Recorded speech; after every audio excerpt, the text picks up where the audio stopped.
Hi everybody, my name is Jason Loeffler, and this is another episode of An Axe to Grind.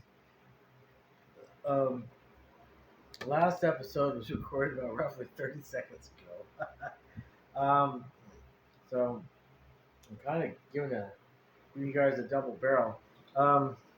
Look how my hair has turned out. I'm actually cutting my own hair, and I'm learning the techniques of cutting my own hair. But what makes a difference is not just the shampoo, the type of hair gel you use. So Uh, Trial and error. I kind of starting to like the way it looks more now. Yeah, interesting thing is I've tried my whole life to get people to cut my hair right. They can't do it. So I think it's the widespread use of clippers. You cut too much material off too quickly. Can't correct your own mistake. I end up looking like an eraser head instead of somebody with shall I say, a haircut worthy of Hollywood royalty, which I am not, but I like to look that way. Now I'm really messing things up. Okay, so let's not get diversified by the Quaker. Today's episode. Now this is another episode of An Axe to Grind. Hey, folks, um, I'm curious as to what the fuck is AI gonna do for me? Um, we've got a dilemma with electric cars.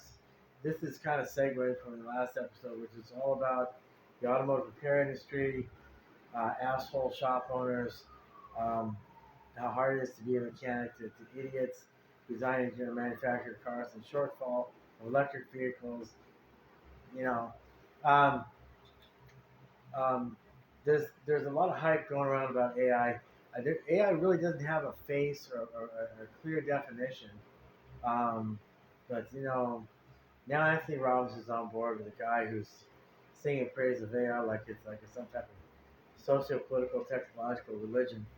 Um, in my opinion, AI is snake oil. It's a society's way of saying we're backsliding technologically, but we're concentrating everything we do know into a key few areas and playing our strengths up as much as we can. I got a question for anybody touting the merits of AI, and that is this: does anybody know the difference between the Windows operating platform and the Android operating platform, which is what is on most smartphones? Anybody who doesn't have an iPhone from Apple Macintosh or Apple, whoever they call themselves these days, not to say anything bad about iPhones. I've heard iPhones are absolutely magnificent. I've seen them. I've worked with them. They're very, very well designed and very well made. I've heard you could shoot an entire movie on an iPhone Pro 13, and I believe them. In fact, I've actually been planning to use that and wonder why the movie industry isn't following suit and saving themselves $100 million per picture. You know, Jeff Daniels and Laura Dern are fantastic actors. They're on a little Tom England or Tom Holland there too. Maybe that girl that I like, Florence Pugh. You know, I guess personalities they want $10 million a picture, and that's the cost. Production value of a movie, just like any other industry in the United States, everybody's rushing. Scratch your left ear with the right elbow. An iPhone 13, if you handle it properly, shoot a whole damn movie, and just tell the actors, hey, look, man, why don't you get a percentage of the royalties, and they'll just leave it at that. Production value, production cost of a movie shot with a handful of iPhones, maybe some stills and people who can learn to walk, the same way they practice Tai Chi at 6 o'clock in the morning. Martial artists who can hold the camera still, um, do just natural sweeping shots like they're machines. iPhone 13 Pro, have five of them, do everything in black and white. Um, I would say have a crew of I don't know, maybe 20 or 30 people plus the actors. The production cost would be somewhere about maybe $50,000 to $100,000, maybe a couple months. Something around the cost of the Blair Witch Project, which cost $80,000 to shoot. And here's my argument: less is more. Um, my question is this for AI. Okay? Everybody's telling the merits of AI. AI is going to put everybody out of work.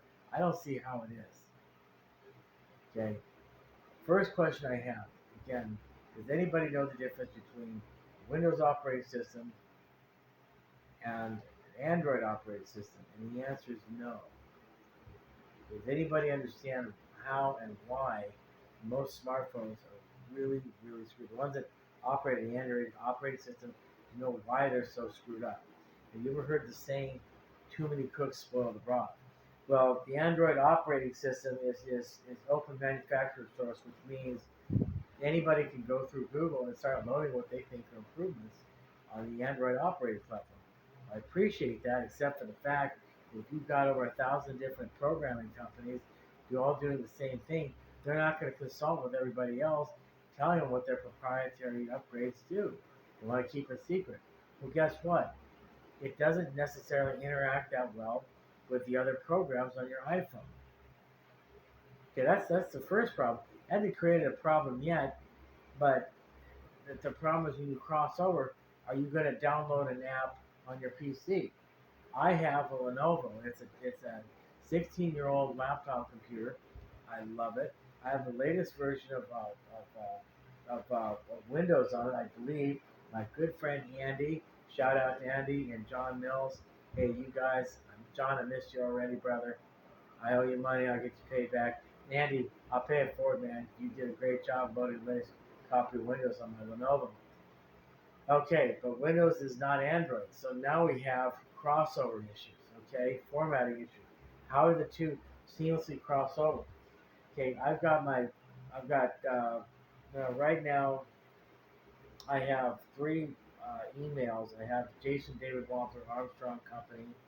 So it's basically a parent company for the other businesses I'm in, the rocketry business, book writing business, and general engineering business. Then there's always Jason Wampler California at gmail.com. Please, please, please, with the anchor of love of my life, I don't want to lose or change that email. It's the only thing stable in cyberspace, Jason Wampler's head. But okay, when I do factory reset of my phone, I get crap on it because it's got an Android operating system on it. I get too many people loading their crap on my phone. I got Vital Mahjong, Monopoly, traditional board games. Then I get Newsbreak. I got something called a startup operating system. It looked like a cross between somebody who's a big fan of the Lost City of Atlantis, a little bit of New Age, and Disney's Little Mermaid thrown in. It was a fucking awful operating system. It was a semi-curve with a bunch of buttons on it. It was a startup menu on my phone. And I fucking could not fucking get rid of it because I couldn't fucking get around it to start my fucking phone up. It was a fucking disaster, and it augured in. Thank God. Okay, I've got all sorts of apps and crap that I have to get to shut the fuck down. And even Google makes this mistake too. I love Google. Google is one of the only corporations in the United States that's actually run 95, 98% correctly. Google is a fantastic company. They've got great products, and I praise them. I thank God in heaven I've got my gift of free speech to shoot these videos, yap, and talk on YouTube. Of course, I got to flush my phone's memory after having to shoot these two videos because both of them are going to take up 10 gigabytes. Um, but I've got a lot to say. So, where is AI? What does AI do? Does it fix problems that people create? People are not smart enough to realize that what they create creates problems. We're getting less and less of an engineering mentality. We're getting less and less people who respect engineers. We're getting more and more poorly engineered programs. The Android and Windows operating systems are less and less compatible. You can't go to Google Play and download apps for your PC because you might have compatibility issues. Well, then again, you might not. But websites that are formatted, and I understand people who develop websites and website platforms for people who don't understand how to set up websites. And they mean well. They don't charge that much, and they've got to make a living too. I'm not busting your chops about that. But there's a difference between a PC and a laptop, and then you start getting smaller and smaller. When does it go from Windows operating system over to an Android operating system? Okay, and what program is in place to convert the format from a screen that's basically as big as the palm of my hand, okay, to a screen that's basically the size of a small TV?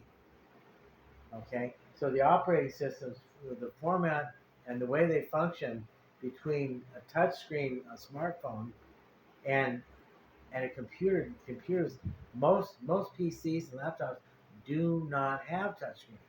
They have mouse pads.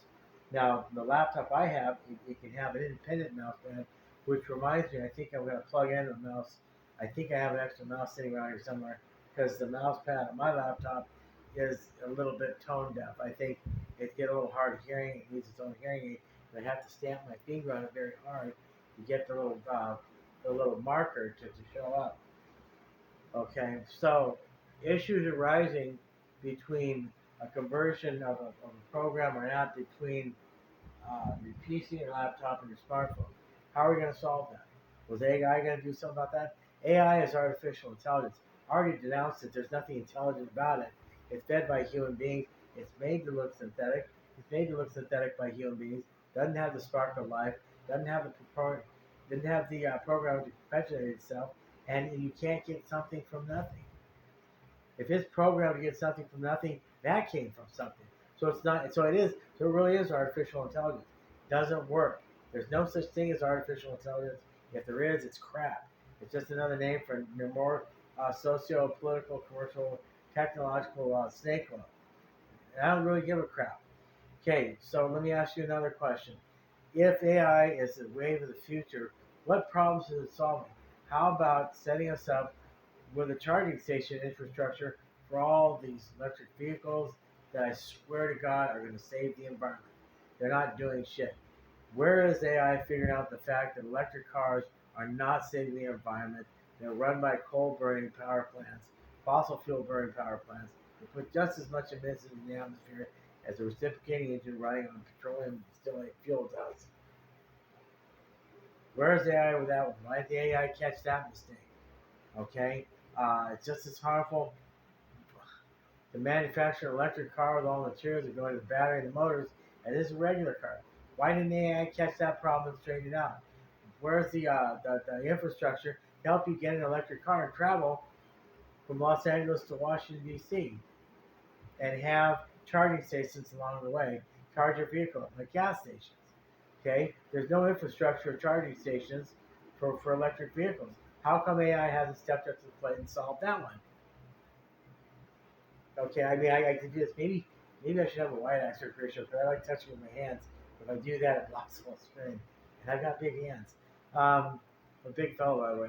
I weigh 255 pounds. Not that I'm proud of that, but it comes in handy every once in a while. I can't tell you why it comes in handy, but I can just brag and say that it does. Let's see, what else? Um, why can't we design a car that's more reliable? Why can't we design cars that actually look halfway decent? Why can't Ford design any more cars? Well, Ford, we're riding way with the future. We got AI too. Where the fuck's your AI? How come you guys can't design a car that with a transmission lasts 80,000 miles, longer than 80,000 miles? Speaking of which, Nissan and their CVT transmissions, they go kaput at 60,000 miles. I know that for a fact. I got a roommate. He's got a Nissan Sentra, 78,000 miles on it, and Nissan CVT transmission took a dump. It's sitting out there on the curb. Won't move out of gear. So where's AI? Why isn't AI fixing that? What exactly is the function and purpose of AI to begin with? How many people is it going to put out of jobs? What is this wave of the future that it's bringing us? How the hell is it going to save us? It's interesting. Human beings have the mentality that they're superior, more powerful, intelligent alien races from other planets. Go out here and invade this planet, take its resources, rape our women, and ass rape all the men, and beat us up and enslave us. Okay, so lately that hasn't happened yet. I haven't seen that recurring theme in science fiction or science fiction movies, or books or TV. So I guess we dropped off of that. So we got to do something back there. We got to, we got AI, and now we got AI as a wave of the future. and it's going to take over, and it's going to pillage our land and rape our women and ass rape the men and beat the shit out of us because we can't get those alien races from superior civilizations or the planets and other galaxies come down and take us over. Why do we want something like that to begin with? Again, what is AI going to do about this? You know, I don't get it. What the fuck is AI? What is it doing for anybody? Sorry, am I an influencer? Am I going to put somebody out of business who's hoping to make a whole bunch of money on blogs singing praises of AI? And you know, Tony Robbins is a motivational speaker, and he is an extraordinary human being. But Tony, I'm kind of disappointed in you. You've been swept away by the wave of AI, brother. You've got to figure out another plan to keep your thunder going. And you are a very powerful person. You're an intelligent human being. Okay, I thought you reached a level where your mind is switched on all the time. Apparently, it's not. You got to figure this one out, Tony. AI is not the way of the future. And it's not the surfboard you want to get on. You're just standing in a lake on a surfboard, and damn thing's gonna pop out from underneath you. You're gonna be in the water, and you're gonna have to swim the shore just like everybody else. AI is not gonna support you way down. You're a great man. Figure out another strategy. Artificial intelligence isn't it. Now, how about this? Who can design a second generation space shuttle? And I gotta tell you, you bunch of pussy fuck motherfuck piece of shit, you couldn't find talent to hide the dynamite between your legs. The space shuttle was one of the single greatest accomplishments of the American aerospace industry. Absolutely positively leveled the playing field, put this country head and nose and tail and the rest of the planet. Now, where the fuck is AI? We got this shit built by Boeing. It gets two people to the International Space Station. What the fuck? How old is the International Space Station? And is the oxygen supply, oxygen scrubbers, are they still online? Jesus H. Christ, they must be 35 years old for now. You're breathing 35-year-old space dust. Keep your helmets on. Jeez, you're gonna gag. Boeing sends him up there, can't get him back. You gotta get it. You get this smiling asshole who's late for his golf game coming on and going, well, we know a lot of that. We really want to think positive about this. You get two good people stranded up there, the International Space Station, on Boeing's POS, and it takes somebody like Elon Musk to send Falcon up there to rescue them. Well, thank goodness. I care about human lives just as much as the next person does. I'm not a sociopath. But what does AI do about that? What is AI doing for Boeing? Oh, Boeing is riding the wave of the future with AI. Da da da da da da. You know, singing the praises of AI. Woohoo! AI this, AI that. Let's do a little vaudeville dance. What the fuck, man? So what is AI doing for Boeing, helping them increase their engineering prowess? Battery catch on fire in their latest 787? I've got a friend who works at Boeing, Chris Macroff. I have a tremendous amount of respect for you. Chris, you beat it down, you got your education, you had a job, you had a career with Boeing for decades. And I think you're probably the single smartest person there. But Chris, you're not a one-man army. Who the heck are you working for? Boeing is incompetent. It's run by non-engineers, people who think they're sycophants. They think the sun rises and sets in their pants. They can't build something to get to space. Hey, Boeing, I got a clue for you. When you started the business building commercial airliners, stick to doing what you do best. Make Chris Macroff your president. He knows more than anybody else does because that guy's been there twice as long as some of your top engineers have been alive. So shout out to Chris Macroff and your wife, Doreen. Sorry for the cuss words, Chris. Please forgive me. I really shouldn't cuss. I'm trying to be a Christian. Anyway, let's see what else we got. Deep space travel. Well, I'm not going to tell you who got this one figured out. But what's AI going to do about designing a spaceship that actually works? In the comments section, I want you guys to do some homework. What does RMVC stand for? What is an energy to matter reactor? And what does it have to do with Albert Einstein's equation E = mc squared? What is a gravity generator?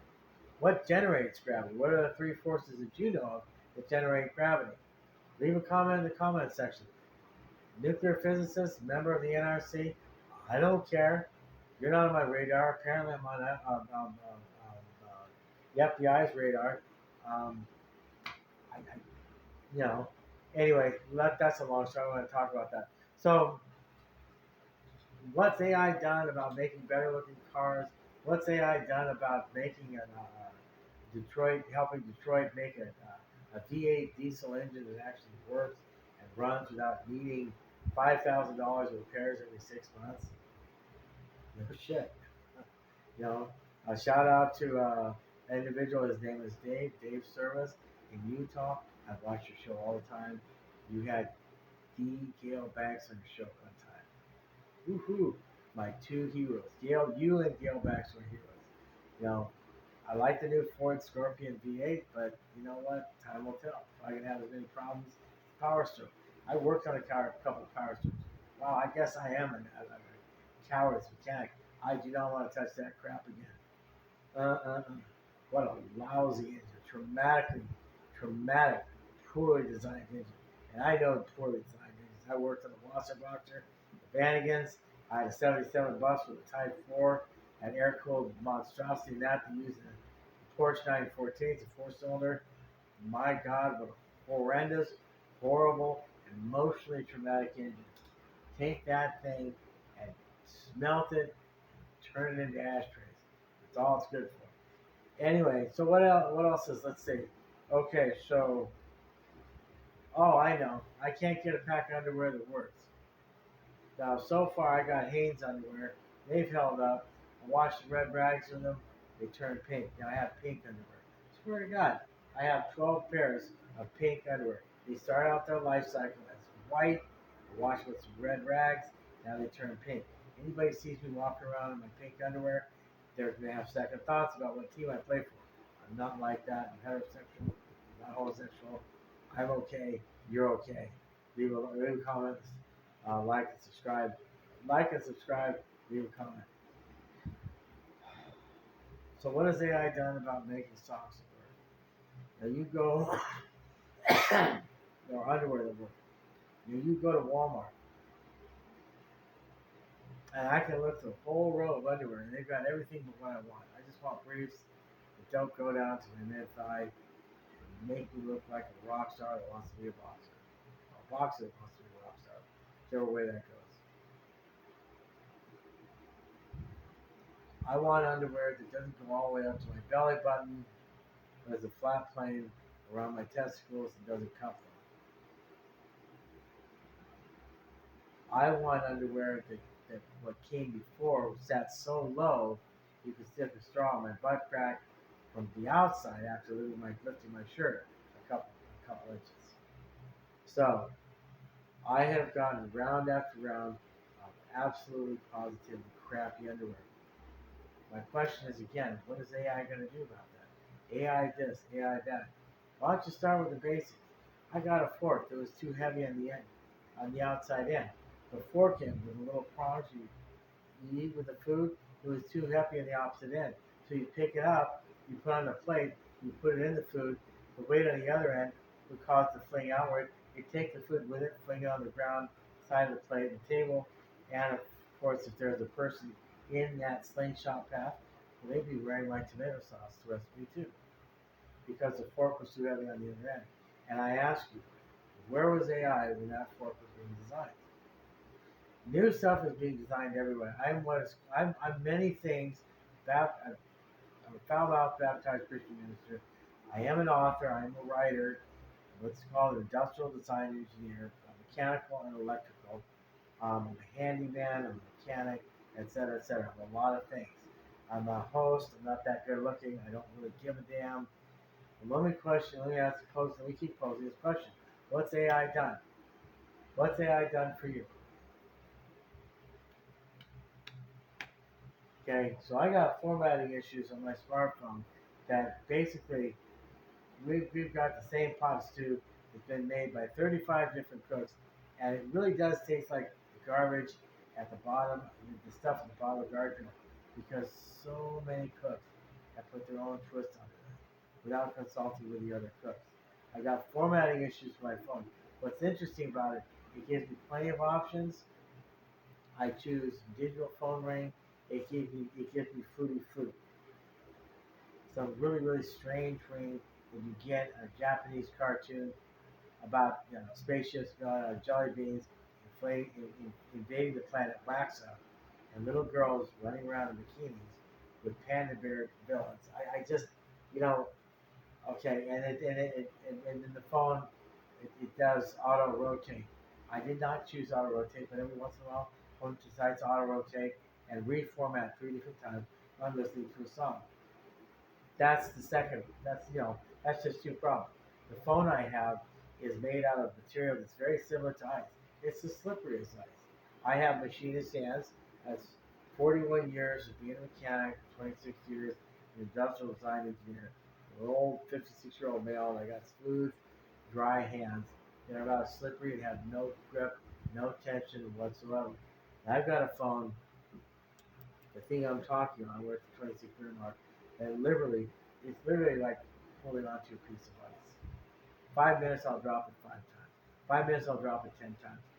Every once in a while, I'm laying on the bed, headphones on, watching John Bolland videos. Shout out to John Bolland, greatest storyteller. John Bolland is the greatest storyteller in the world, hands down.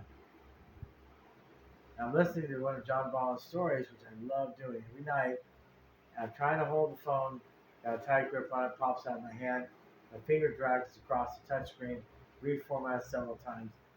I'm mid-pitch to a really exciting story about a guy hearing strange noises outside the flooded gas station in the dark. And I want to hear what the hell is the end of the story. And John Bolland is a storyteller's storyteller. And then if the phone slips out of my hand diagonally, the thumb drags across it. It's a touchscreen phone. It reformats on 2 different AP access, 2 or 3 different times. I will never find that John Bolland video again. Now I've got to watch. Now I've got to watch something about real estate sales in real estate sales in Florida. What it's like to be old and constipated. How much money's been stolen on Medicare. And car crashes of the rich and famous in Texas, plus a healthy dose of Miami housewives. And some guys call me on the phone saying, "Why haven't you given me credit card numbers yet?" Well, I haven't given you my credit card numbers yet because I don't know who the fuck you are.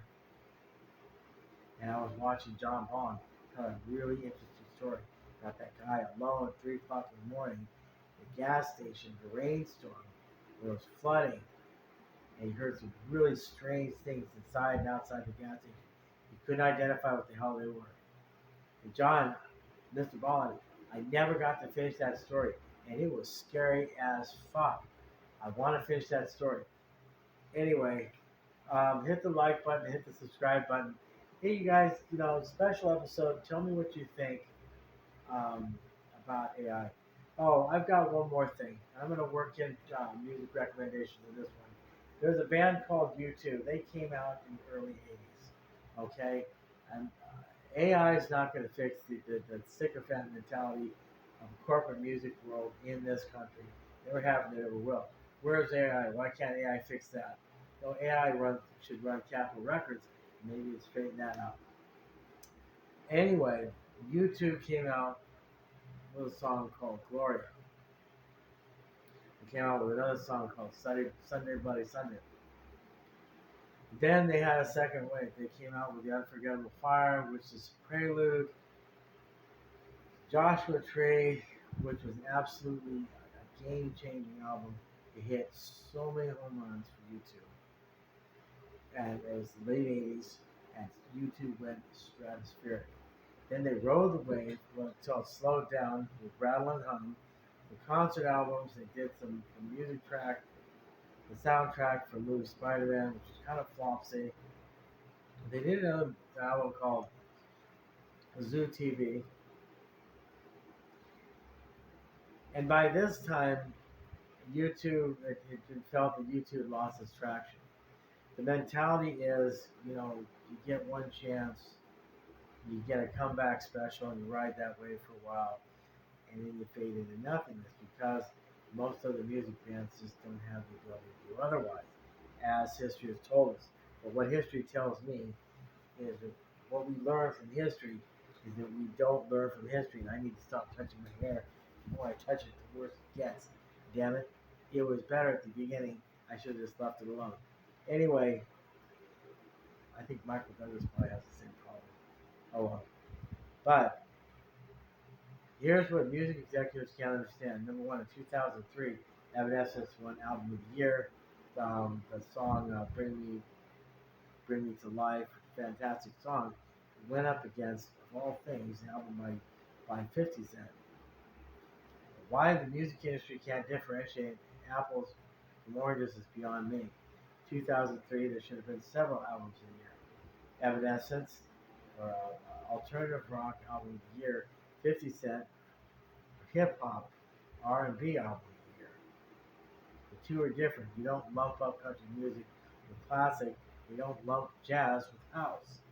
There's no relation to those types of music. Who the hell is running the show? Again, what is AI doing about this? Well, absolutely nothing. 50 Cent, you did get robbed. I haven't listened to your album from 2003 yet. I'm told it was a game changer. It's very different. It's almost as good as The Chronic. I haven't given it a listen to yet. I, I listened to The Chronic. I love it. That's one of my favorite albums by Dr. Dre. So here goes. U2 has done something that only bands like Aerosmith, Rush, um, and the Rolling Stones. I can think of very few bands that have the same staying power as the Rolling Stones, Rush, or Aerosmith. A few other bands, maybe. Rush is going on their 50th year with the newest drummer. I love it. I found out they've got a keyboardist too. That the keyboardist they don't usually name them. That's great, Alex or Getty. You can play the bass, you can sing instead of playing the keyboard, sing and banging the bass guitar on the keyboard like you did in the video, the countdown. Getty, you can only do two things. You can't do three. I'm glad you guys decided to do the right thing, get a keyboard. I love you. Rush is my favorite album. Rush is my favorite band of all time. Canadian power trio. Um, and some of these, Alice in Chains has done a tribute to Rush. Jerry Cantrell sung a song off of the 2112 album, and it's absolutely magnificent. Hey, Jerry, I'm really sorry you guys lost Lane Staley. Jerry, you are a fantastic singer. You don't have to try that hard.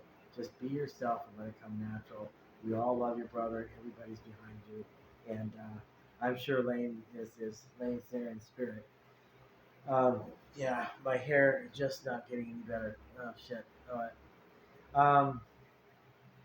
U2, I'm going to lay it on you. This is the new song discovery of the week. Let's start from the beginning to the end. There's a song off of an album before Rattle and Hum.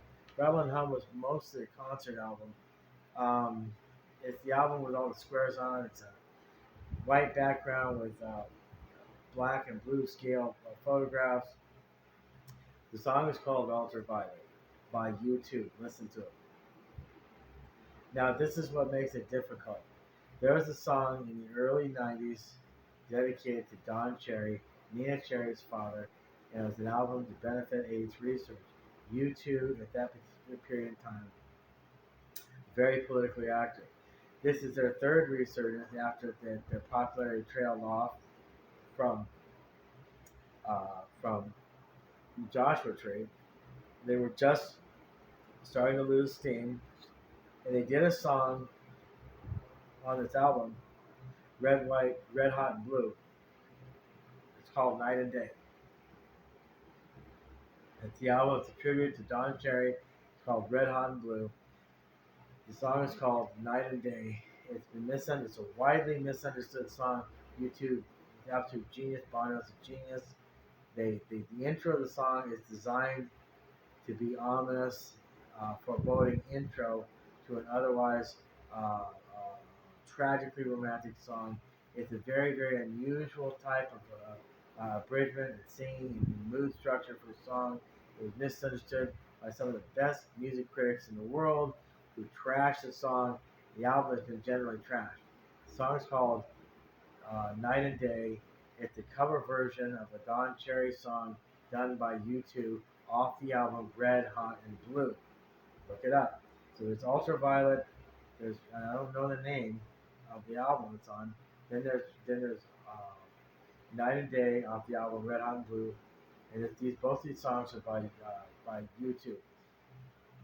Okay, let's keep moving forward. There's another song. Actually, I got to go back to the Joshua Tree album. There's a song called Exit. Now, you probably have heard this song because it's only 38 years old and it's just now starting to be understood. It's just now starting to get traction. And I fucking hate my hair. And every time I touch it, it gets just worse. No, it's just not going to get any better. I'm just making it worse. The song is called Exit. Very unusual, very strange crescendo format from almost can't hear it to just absolute menacing psychosis. Bono himself says it makes it feel evil every time he sings it. I don't give a good goddamn. I think it's magnificent. It's called Exit off the Joshua Tree album. Give it a listen to. So, as far as timelines are concerned, that's the first song. Ultraviolet is the second song. Night and Day is the third song. Moving forward in the timeline to an album called Zeropa. There's a song called Lemon. You gotta check it out. There's another song called Zooropa on the same album by the same name. Uh, I think it's an album Zoo TV, or the album might be called Zooropa. The song is called Zooropa. Moving forward off of that, there's another album. The latest album by U2, I believe, or one second to latest album, is a song called Magnificent, again by U2. This is a generic pop song. It's a love song, universal appeal. It's being overlooked because I don't think the music industry has faith in these bands on being able to come back over such a long period of time, continuously reinventing themselves. They just U2, Adam Clayton, and The Edge, and Bono, and the other gentlemen, the four of them are back together in force, and they just all they need to do is just pace themselves like was it Tom Petty says. I think it's Tom Petty. Yeah, Tom Petty says, the late Tom Petty, tune into your cosmic radio. The song is called Magnificent. I have no idea what the name of the album is. It's a gray and white album. Very plain, very simple, magnificent. It's a dance video song, in my opinion. Or if I were to direct a music video for that song, it'd be a dance video. Next song on top of that, as if none of that was enough. There's another song on top of all that. It's a song I just discovered a couple days ago. It's called the Resurrection Song. It's off the Tulip album. I'm not entirely sure. I'd have to look it up on what it is that I'm actually filming myself saying. The song is called The Resurrection Song by U2. The Resurrection Song. That's by U2. I think it's their latest effort. This is the year 2026. We're talking about a band who got its break, probably started hitting the clubs back in 1979, 1980. Got their first big break on the radio way back in 1982. I was only 12 years old. I'm 56 now. It's 2026. It's just astounding how long these guys have been together. But you've got to get a listen to. YouTube music is unparalleled. YouTube music is absolutely, positively the apex of free form, serve yourself, smorgasbord music. I think I may actually break down and get YouTube Music Premium, but I've got to tell you, you Spotify, Apple Music, those other free music platforms, they don't compare. If you get YouTube Music, you can get anything you want. You can listen to anything you want. I counted up my list. I counted up my music list, and I have over 60 music lists. I surprised even myself. 60 music lists. Jason Wampler's music list on YouTube Music. So I've got to generate a new list of just brand new music, but I'm thinking about generating a music list just dedicated to U2 music. This new song by U2 is called the Resurrection Song. Bono tries a different approach to singing. I gotta be honest with you, Bono. I think you should move back, go back to like the flowing, sort of higher pitch, and somewhat interspersed with the falsetto, a little bit more creamy falsetto flowing, kind of supported instead of just being forward and nasal and deep and plain, which is what he does in this song. It is a little bit distracting at times, but Bono, he wants to break the routine. He's a human being, and I understand. The song is nothing short of magnificent. Whoever wrote that song has a very high IQ. It is very existential. I think it's about the merits of fixing problems that you might have with your ex girlfriend, or your ex wife, somebody who's a significant other in your life who you've broken up with and are now considering getting back together with.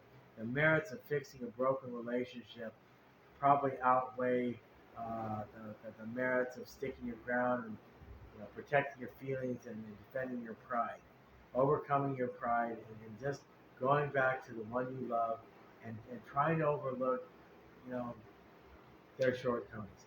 I've gotten really excited about talking about YouTube music, which is of course supported by Google, and then of course YouTube itself. YouTube is still better than